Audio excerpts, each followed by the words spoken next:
Hello students, welcome है फिर से आपका जीपीडब्ल्यू में। आज हम फिर एक नया टॉपिक लेकर के आए हैं रोटेशनल मोशन का, है ना।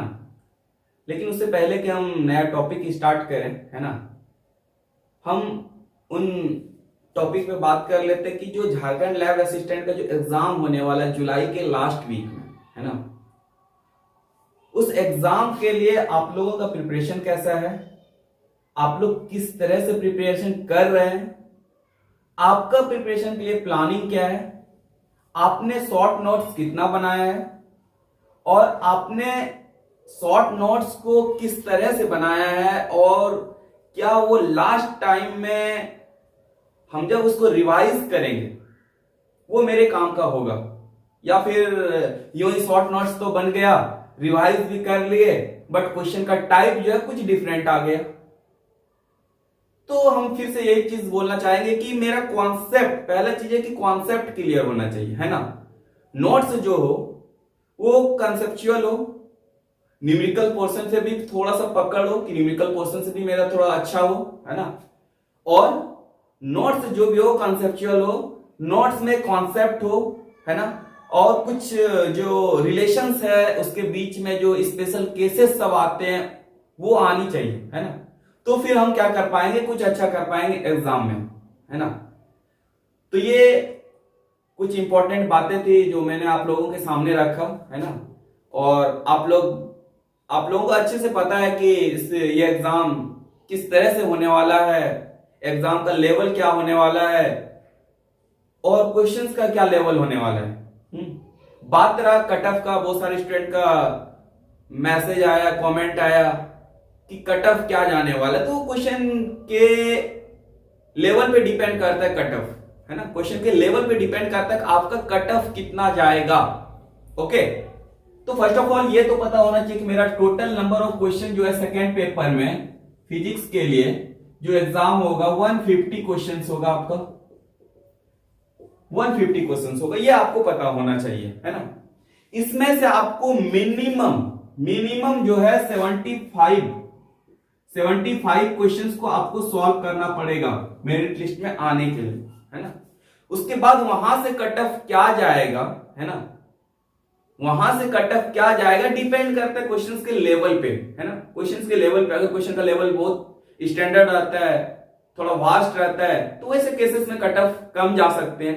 अगर क्वेश्चन का लेवल थोड़ा सा लो हो गया, है ना, और वैसे लो लेवल को क्वेश्चन को स्टूडेंट फेवरेबल समझ लेते हैं, एक्चुअल में ऐसा होता नहीं है ना। फेवरेबल अगर होता है तो सबके लिए होता है, किसी एक सिंगल स्टूडेंट के लिए वो नहीं होता है। ओके ना, तो ये चीज समझ में आनी चाहिए। अगर आप 75 क्वेश्चन सॉल्व कर पा रहे हो, इसके बाद आप कितना कर रहे हो वो बोनस, और वही आपको सिलेक्शन दिलाएगा। ओके ना, वही आपको सिलेक्शन दिलाएगा।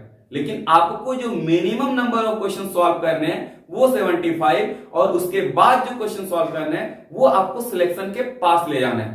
तो आपको खुद पता होना चाहिए कि मेरा जो प्रिपरेशन है वो क्या सिलेक्शन दिला पाएगा, क्या वो सिलेक्शन के पास ले जाएगा, या फिर यूं ही मेरी तैयारी है, जाएंगे एग्जाम देने, एग्जाम दे के आएंगे, फिर इंतजार होगी रिजल्ट की। ओके, तो ऐसा नहीं होना चाहिए। अभी भी टाइम है ना। आप लोग प्रिपरेशन करें, प्लानिंग के साथ करें, अच्छे से करें, है ना। अपने नोट्स को पढ़ें, आपने जो भी नोट्स बनाया है, और जीपीडब्ल्यू आपको हेल्प करेगा कुछ ऐसे टॉपिक्स पर जहां से आपको कंफ्यूज करने वाला क्वेश्चन आएगा, जहां से आप कॉन्सेप्ट को मिस कर देंगे, वैसे सब क्वेश्चंस के बारे में यहाँ पे जीपीडब्ल्यू बताएगा आपको, और आप बने रहें और तैयारी करें। ओके, चलिए स्टार्ट करते हैं आज का वीडियो। तो मेरा यहाँ पे बात हो रहा था आज रोटेशनल मोशन पे, है ना। रोटेशनल मोशन, बात रोटेशनल मोशन पे होगी, और रोटेशनल मोशन का मेरा पिछला 2 वीडियो आ चुका है ना। बात होगी रोटेशनल मोशन पे, पिछला 2 नहीं, मेरा 3 वीडियोस आ चुका है ना। एक था जिसमें से कि मैंने वेरिएबल को डिस्क्राइब किया था, रोटेशनल मोशन में आने वाले वेरिएबल क्या क्या है, और लीनियर मोशन से रोटेशनल मोशन का वेरिएबल किस तरह से रिलेट करता है ना। ये चीजें थी, है ना। लीनियर मोशन का रिलेशन किसके साथ बात हो रही थी? रोटेशनल का। ये मेरा एक वीडियो काफी इंपॉर्टेंट है रोटेशनल मोशन के साथ, है ना। लीनियर मोशन में होने वाले यूज वेरिएबल वो रोटेशनल मोशन में यूज होने वाले वेरिएबल से किस तरह से रिलेशन रखता है वो इंपॉर्टेंट था। उसके बाद मैंने एक सेपरेट वीडियो बनाया था इक्वेशन ऑफ मोशन पे, है ना, इक्वेशन ऑफ मोशन पे, वो भी काफी इंपॉर्टेंट वीडियो था। उसका दूसरा जो वीडियो बनाया था मेरा नेक्स्ट जो था वो था डिफरेंशिएशन से रिलेटेड, इंटीग्रेशन से रिलेटेड। अगर आपका एंगुलर डिस्प्लेसमेंट टाइम के टर्म में गिवन है, अगर आपका एंगुलर वेलोसिटी टाइम के टर्म में गिवन है, अगर एंगुलर डिस्प्लेसमेंट फाइंड आउट करना है या डिस्प्लेसमेंट से एंगुलर वेलोसिटी फाइंड आउट करना है, या फिर एंगुलर वेलोसिटी फाइंड आउट करने के बाद लीनियर वेलोसिटी फाइंड आउट करना है, तो ऐसे सब न्यूमेरिकल्स आप देख सकते हैं। ऐसे सब न्यूमेरिकल्स के लिए मैंने सेपरेट वीडियो बनाया है, आप देखें, है ना। रोटेशनल मोशन का लेक्चर 1, 2, 3, है ना। और ये मेरा चौथा लेक्चर है जिसमें हम बात करेंगे movement of force, turning effect of force, या फिर जिसको हम लोग बोलते हैं टॉर्क। ओके ना। हम क्या बोले, आज हम बात करने वाले हैं movement of force, movement of force, या फिर आप इसको बोल सकते हो turning effect of force, turning effect of force, है ना, या फिर इसको आप बोल सकते हैं टॉर्क। ओके, ये तीन टर्म एक ही है, मोमेंट ऑफ फोर्स बोलिए, टर्निंग इफेक्ट ऑफ फोर्स बोलिए, है ना, या फिर टॉर्क बोलिए, तीनों एक ही टर्म है, तीनों एक ही चीज को डिस्क्राइब कर रहा है। जब टॉर्क की बात आती है तो कुछ दिमाग में चलने लगता है, टॉर्क क्या है, टॉर्क का कहानी क्या है, क्या करता है टॉर्क। तो हम समझाते हैं यहां पे एक सिंपल सा एग्जांपल लेकर के, आपको समझ में आएगा, बिल्कुल समझ में आएगा। फॉर एग्जांपल सरफेस पे सपोज कर लेते हैं कि स्मूथ सरफेस है ना, यहाँ पे रफ सरफेस की हम बात नहीं कर रहे हैं ना। सपोज कर लेते हैं ये स्मूथ सरफेस है और स्मूथ सरफेस पे मेरा एक ब्लॉक रखा हुआ है और उस ब्लॉक पे हम एफ फोर्स अप्लाई कर रहे हैं। ओके ना, एक स्मूथ सरफेस पे एक ब्लॉक रखा हुआ है जिसका मास एम है और उस पे हम एफ फोर्स अप्लाई कर रहे हैं। तो अप्लाई कर रही है, जो ब्लॉक रखा हुआ है रेस्ट पे, ये क्या करने लगेगा? तो सबसे पहले बोलोगे आप मोशन करेगा। क्या करेगा? मोशन करेगा। ओके ना, आप क्या बोलोगे? मोशन करेगा। तो फोर्स को यहां पे कैसे हम बता सकते हैं? मास इंटू एक्सीलरेशन। अब मोशन करेगा तो फोर्स की वजह से, ये मेरा एक्सटर्नल फोर्स है, इसके वजह से इस ब्लॉक में एक्सीलरेशन होगा और ये जो फोर्स होगा ये मास इंटू एक्सीलरेशन बताएगा। F equal to mass into acceleration. यहां से आप एक्सीलरेशन को फाइंड आउट कर सकते हो, है ना। अगर आपको एक्सीलरेशन पता है, मास, तो आप फोर्स को बता सकते हो। तो फाइनली ये हुआ कि ये फोर्स क्या कर रहा है? रिस्पॉन्सिबल है इस ब्लॉक को मोशन में लाने के लिए। ये जो ब्लॉक था रेस्ट में था, अब जब ये ब्लॉक मोशन में आ गया, ये ब्लॉक जब मोशन में आ गया, तो फिर अगर ये ब्लॉक तब तक मोशन में रहना चाहेगा जब तक कि आप इस पे एक्सटर्नल फोर्स ना अप्लाई कर दो, इसको स्टॉप करने के लिए, रोकने के लिए। इट मींस ये कह सकते हैं हम कि फोर्स जो है रिस्पॉन्सिबल है किसी भी रेस्ट बॉडी को मोशन कराने के लिए, या फिर कोई बॉडी अगर मोशन कर रहा है तो उसको रेस्ट में लाने के लिए। ये कहानी थी फोर्स की, जिसको सबको पता है, force equal to mass into acceleration. और अगर अच्छे से बात करें तो फोर्स इक्वल टू क्या बोलेंगे? Rate of change of linear momentum, rate of change of linear momentum, है ना। इसके बारे में कॉन्सेप्ट पता होगा। एक और मेरा जो पिछला वीडियो था उसमें से बात किया था, अगर एक्सटर्नल फोर्स मेरा क्या है? कांस्टेंट है। If external force is constant, अगर मेरा एक्सटर्नल फोर्स कांस्टेंट है तो मोमेंटम क्या होगा? अगर एक्सटर्नल फोर्स अगर जीरो है ना, कांस्टेंट नहीं, एक्सटर्नल फोर्स अगर जीरो है तो यहां पे मोमेंटम मेरा क्या होगा? एक्सटर्नल फोर्स क्या बोला? जीरो ना, कांस्टेंट नहीं, जीरो, है ना। अगर जीरो है तो मोमेंटम क्या होगा मेरा? Rate of change of momentum जो लिख रहे हैं जीरो। इट मींस क्या हो गया? ये तभी जीरो हो सकता है जब यहां का टर्म क्या हो? कांस्टेंट। इट मींस मेरा क्या हो जाएगा? यहां पे मोमेंटम क्या हो जाएगा? कांस्टेंट हो जाएगा। कब ये केसेस बना? कब ये केसेस बना, आपको यहां पे ऑप्शन दिया जा सकता है कि मोमेंटम कांस्टेंट किन किन कंडीशन में हो सकता है ना। तो आप क्या बोलोगे, अगर किसी भी बॉडी पे अगर एक्सटर्नल फोर्स अप्लाई नहीं किया जा रहा है ना, तो वैसे केसेस में उस बॉडी का मोमेंटम को क्या बोल सकते हैं, कंजर्व बोल सकते हैं, कांस्टेंट बोल सकते हैं, है ना। लेकिन अगर एक्सटर्नल फोर्स अप्लाई किया जा रहा है तो वैसे केसेस में मोमेंटम क्या होगा, कांस्टेंट नहीं होगा, है ना। तो अलग सी है। तो यहां पे हम टॉर्क को लेकर के आए थे, है ना, टॉर्क को समझाने के लिए आए थे। ये था मेरा फोर्स, जिसको सबको फैमिलियर इसके बारे में ना, सबको पता है इसका force equal to mass into acceleration. ये काफी छोटा सा चीज था, बस रिमाइंड में करना चाह रहा था इस चीज को, है ना। लेकिन मैं समझाना चाहूंगा अभी टॉर्क को, टर्निंग इफेक्ट ऑफ फोर्स को, है ना, और मूवमेंट ऑफ फोर्स को। ओके, यहां पे चलते हैं, यहां पे टॉर्क को समझने के लिए, है ना, टॉर्क को समझना चाहते हैं यहां पे, और मेरा कॉन्सेप्ट क्लियर होना चाहिए टॉर्क के लिए। ओके, कॉन्सेप्ट मेरा टॉर्क के लिए क्लियर होना चाहिए। फॉर एग्जांपल यहां पे ये पाइवोटेड पॉइंट है, पाइवोटेड पॉइंट है, और ये एक मेरा रॉड है, इस पाइवोटेड पॉइंट के अबाउट रोटेट करेगा। ओके ना, ये एक रॉड है और ये मेरा पाइवोटेड पॉइंट है। इस पॉइंट के अबाउट ये क्या करेगा, रोटेट। तो रोटेट कराएगा कौन, सवाल ये आता है, कौन कराएगा, फोर्स। तो चलिए यहां पे अप्लाई करते हैं फोर्स। ऐसे क्या ये रोटेट करा पाएगा ये फोर्स?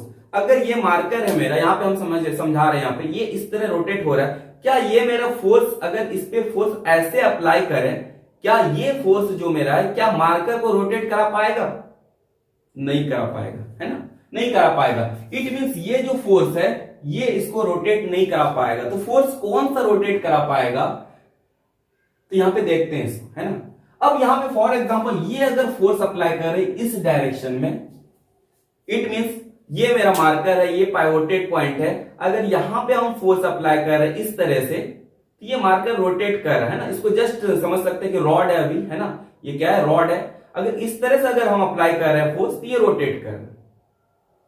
इट मींस यहां पे अब पता क्या चला कि परपेंडिकुलर फोर्स जो है, अब किसका परपेंडिकुलर, मूवमेंट ऑफ आर्म, है ना, पाइवोटेड पॉइंट और फोर्स के बीच के डिस्टेंस को हम लोग क्या बोलते हैं, मूवमेंट ऑफ आर्म। मतलब आर क्या हो गया आपका, मूवमेंट ऑफ आर्म, क्या हो गया, मूवमेंट ऑफ आर्म बोलते हैं ये डिस्टेंस पाइवोटेड और फोर्स के बीच, और ये मेरा फोर्स है। अब फोर्स का कौन सा कंपोनेंट यहां पे मूव करा रहा है, रोटेट करा रहा है इसको, है ना, पाइवोटेड पॉइंट के अबाउट कौन सा इसको रोटेट करा रहा है? ये फोर्स का एक परपेंडिकुलर कंपोनेंट है ना, ये परपेंडिकुलर कंपोनेंट है जो इसको रोटेट करा रहा है। अब यहां पे कुछ चीज समझने वाली बात आती है टॉर्क को लेकर के, है ना, जिसको हम लोग अच्छे से यहां पे समझेंगे, है ना, ताकि मेरा कॉन्सेप्ट क्लियर हो टॉर्क के अबाउट, है ना, टॉर्क के बारे में, है ना। तो यहां पे टॉर्क को समझने के लिए, है ना, टॉर्क को समझने के लिए तीन टर्म को समझना पड़ता है ना। टॉर्क जो होता है, टर्निंग इफेक्ट ऑफ फोर्स जो होता है ना, टर्निंग इफेक्ट ऑफ फोर्स जो होता है मेरा, इफेक्ट ऑफ फोर्स जिसकी हम बात कर रहे थे टॉर्क की, तो डिपेंड किस पे करता है ना। टॉर्क को हम टॉ से डिनोट करते हैं ना, एक सिंबल है ना, टॉर्क को डिनोट करने का। अब किन किन चीजों पे डिपेंड करता है, चलिए यहां पे देखते हैं। तो पहला चीज डिपेंड करता है किस पे, फोर्स पे। इट मींस अगर मेरा फोर्स बढ़ता है तो टॉर्क भी बढ़ेगा। क्या होगा, अगर फोर्स बढ़ता है, मैं अच्छे से समझा दूंगा ऐसा कॉन्सेप्ट, आपको कभी कोई कंफ्यूजन नहीं होने वाला है। इट मींस मतलब फोर्स का अगर मैग्नीट्यूड बढ़ता है तो टॉर्क भी बढ़ेगा। इट मींस अगर फोर्स का मैग्नीट्यूड आप बढ़ा रहे हो, फोर्स को बढ़ा रहे हो, तो टर्निंग इफेक्ट ऑफ फोर्स भी इंक्रीज करेगा। दूसरा चीज, ये आर जिसको हम लोग यहां पे बोल रहे हैं मूवमेंट ऑफ आर्म, अगर आप आर को इंक्रीज कर रहे हो तो आपका टॉर्क भी इंक्रीज करेगा।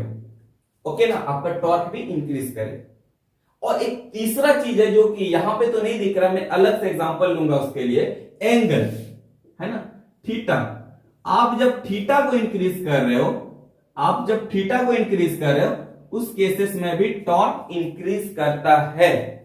अब ये सवाल आएगा आपका, हो सकता है यहां पे, है ना, ऑप्शंस दे दे, है ना, torque depends on magnitude of force, movement of arm angle, angle between movement of arm and direction of force, है ना, angle between movement of arm and direction of force. क्या इन चीजों पे डिपेंड करता है? ऐसे केसेस में आपका आंसर जो होगा वो ऑल ऑफ दिस होगा, है ना। बहुत सारे स्टूडेंट्स का कमेंट्स आ रहा था एमसीक्यू कराइए, एमसीक्यू कराए। तो फिजिक्स एक्चुअल में ऐसा चीज है ना, आपका कॉन्सेप्ट पे पकड़ होना चाहिए। अगर आपका कॉन्सेप्ट सही है तो आप सारे क्वेश्चंस कर पाओगे, आप समझ पाओगे, है ना। तो इसमें कोई ये नहीं है, अगर आपको कॉन्सेप्ट क्लियर नहीं, मैं डायरेक्ट क्वेश्चन आंसर करा दूं तो आप रट के जाओगे, क्या गारंटी है वो क्वेश्चन आए? हो सकता है उस पर कॉन्सेप्ट बेस्ड क्वेश्चन दे, तो वैसे केसेस में आपका जो वो क्वेश्चन है मिस कर जाएगा, आप उसका सही आंसर नहीं कर पाओगे, है ना। तो पहले कि आपका कॉन्सेप्ट पे पकड़ होना चाहिए, ओके ना। तो आप पहले कॉन्सेप्ट सीखो कि टॉर्क डिपेंड किस पे करता है, मैग्नीट्यूड ऑफ फोर्स पे करता है, मूवमेंट ऑफ आर्म। अगर movement of arm, it means कहने का मतलब ये पाइवोटेड पॉइंट और ये फोर्स के बीच का अगर डिस्टेंस मेरा बढ़ाते हैं तो टॉर्क बढ़ेगा। अब आई एंगल वाली बात, चलिए यहां पे एंगल को भी देख लेते हैं, यहां पे, है ना, एंगल को भी देख लेते हैं एक अलग तरीके से, है ना। एंगल कैसे रोल प्ले करता है ना। तो जैसा कि आपको पता होना चाहिए कि साइन थीटा का मान एंगल का, हाँ, थीटा का वैल्यू बढ़ने से साइन थीटा का वैल्यू बढ़ता है ना। साइन थीटा का वैल्यू जो है थीटा जैसे जैसे इंक्रीज करता है ये भी इंक्रीज करता है, ओके। इतना तो कॉन्सेप्ट पता होना चाहिए, ओके ना। चलिए चलते हैं यहां पे, ये मेरा पाइवोटेड पॉइंट, इस पॉइंट के अबाउट ये मेरा रॉड है, रोटेट करेगा, है ना। तो हम क्या कर रहे हैं, ये मेरा मूवमेंट ऑफ आर्म का एक्सिस और ये मेरा डायरेक्शन ऑफ फोर्स, ये मेरा मूवमेंट ऑफ आर्म का एक्सिस और ये मेरा डायरेक्शन ऑफ फोर्स, ओके ना। अब यहां पे सवाल आता है कि कौन सा, है ना, कौन सा फोर्स इसको रोटेट कराएगा, कौन सा फोर्स, है ना, कौन सा फोर्स इसको रोटेट कराएगा। तो यहां पे क्लियर, अगर ये मेरा एंगल थीटा है, ये मेरा एंगल थीटा, ये कंपोनेंट क्या होगा, ये कंपोनेंट मेरा क्या होगा, एफ साइन थीटा होगा, क्या होगा, एफ साइन थीटा होगा, है ना, एफ साइन थीटा होगा। और एक कंपोनेंट इधर हो जाएगा आपका एफ कॉस थीटा, है ना, एफ कॉस थीटा हो जाएगा। तो क्या एफ कॉस थीटा, ये वाला जो कंपोनेंट है आपका एफ कॉस थीटा, क्या ये रोटेट करा पाएगा इसको? अगर ऐसे फोर्स लग रहा है तो ये फोर्स रोटेट करा पाएगा, घुमा पाएगा? नहीं घुमा पाएगा, है ना। तो यहां पे परपेंडिकुलर फोर्स का कौन सा कंपोनेंट परपेंडिकुलर है, तो यहां पे एफ साइन थीटा है ना, कौन है, एफ साइन थीटा। अब टॉर्क का डेफिनेशन से आते हैं हम लोग, है ना, टॉर्क का डेफिनेशन से आते हैं। एक तो लेंथ, ये मूवमेंट ऑफ आर्म, हाँ, length of movement of arm, movement of arm it means force आप कहां पे लगा रहे हो, कहां पे एक्ट कर रहे हो, है ना। तो यहां पे मूवमेंट ऑफ आर्म क्या बताता है, आप फोर्स कहां पे लगा रहे हो, है ना, फोर्स कहां पे लगा रहे हो, है ना, कहां पर लगा रहे हो। और ये क्या बताता है, आप कितना फोर्स लगा रहे हो, है ना, आप कितना फोर्स लगा रहे हो। और ये क्या बताता है, आप किस एंगल पे फोर्स लगा रहे हो,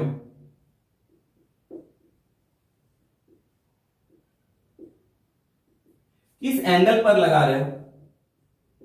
क्या बात हो रही है, फोर्स की, कितना फोर्स, कहां पर फोर्स, किस एंगल पर फोर्स, ये काफी इंपॉर्टेंट हो जाता है ना। तो यहां पे मेरा परपेंडिकुलर कंपोनेंट कौन सा हो गया, F sine theta. It means मेरा टॉर्क इक्वल टू जो होगा are F sine theta, are F sine theta, okay ना। हम बात कर रहे हैं यहां पे आर एफ साइन थीटा। अब यहां पे टॉर्क का मेरा यहां पे सिंबल थोड़ा सा उल्टा हो गया था, है ना, torque equal to R F sine theta, है ना। अब एफ साइन थीटा क्या है, फोर्स का वो कंपोनेंट है जो इसको टॉर्क बनाएगा, है ना, ये फोर्स का वो कंपोनेंट है जो इसको घुमाएगा, मींस टॉर्क बनाएगा, जिसके वजह से ये रॉड जो होगा, ये जो रॉड है इस पाइवोटेड पॉइंट के अबाउट ये क्या होगा, घूमेगा, ओके ना। ये चीज काफी इंपॉर्टेंट, इसको अगर वेक्टर फॉर्म में लिखना है तो आर क्रॉस एफ लिखना है, ये काफी इंपॉर्टेंट हो जाता है। ये वेक्टर फॉर्म में जब आता है, which of the following vector form representation is correct, है ना, टॉर्क को जो वेक्टर फॉर्म में रिप्रेजेंट किया गया है उनमें से कौन सा सही है ना? आपको r क्रॉस f दे देगा, है ना, आपको r डॉट f दे देगा, आपको f क्रॉस r दे देगा, आपको f डॉट r दे देगा। ऐसे आपको बेवकूफ बनाएगा ऑप्शन देके, तो आपको अलर्ट रहना है r क्रॉस f होता है टॉर्क, है ना, f क्रॉस r नहीं होता है या r डॉट नहीं होता है। इट मींस टॉर्क जो है उसका एक डायरेक्शन होता है, एक वेक्टर क्वांटिटी होती है ना। ये काफी इंपॉर्टेंट हो जाता है ये समझना। तो आई होप समझ में आया होगा कि टॉर्क की कहानी। टॉर्क क्या क्या बताता है कि मैग्नीट्यूड ऑफ फोर्स जो आप लगा रहे हो, कितना लगा रहे हो, कहां पर फोर्स लगा रहे हो, किस एंगल पे लगा रहे हो, इन तीनों चीजों पे डिपेंड करता है ना। तो इससे रिलेटेड न्यूमेरिकल्स हम नेक्स्ट वीडियो में लेकर के आएंगे, है ना। आई होप अच्छा लगा होगा समझ के ये मेरा वीडियो, है ना। अगर आपको पसंद आए तो आप कमेंट करें, लाइक करें, है ना। अगर आप लोगों ने अभी तक चैनल को सब्सक्राइब नहीं किया तो सब्सक्राइब करें, जुड़ जाए, है ना। और आपको इसी तरह से कुछ अच्छे कॉन्सेप्ट यहाँ पे मिलने वाले हैं जो कि आपको एग्जाम में हेल्प करेगा, है ना, आपको हेल्प करेगा क्वेश्चंस को कैसे हमको सॉल्व करना है ना। तो और एक चीज काफी इंपॉर्टेंट मैं बार बार बोलता हूँ, शॉर्ट नोट्स होना चाहिए, है ना। शॉर्ट नोट्स होना चाहिए ताकि वो एग्जाम का जो लास्ट कुछ दिन होगा उस टाइम आप रिवाइज कर सको अच्छे से और एग्जाम में कुछ अच्छा करके आओ, है ना, और आपको वो सिलेक्शन के पास ले जाए। तो ओके भाई, मिलते हैं फिर नेक्स्ट क्लास।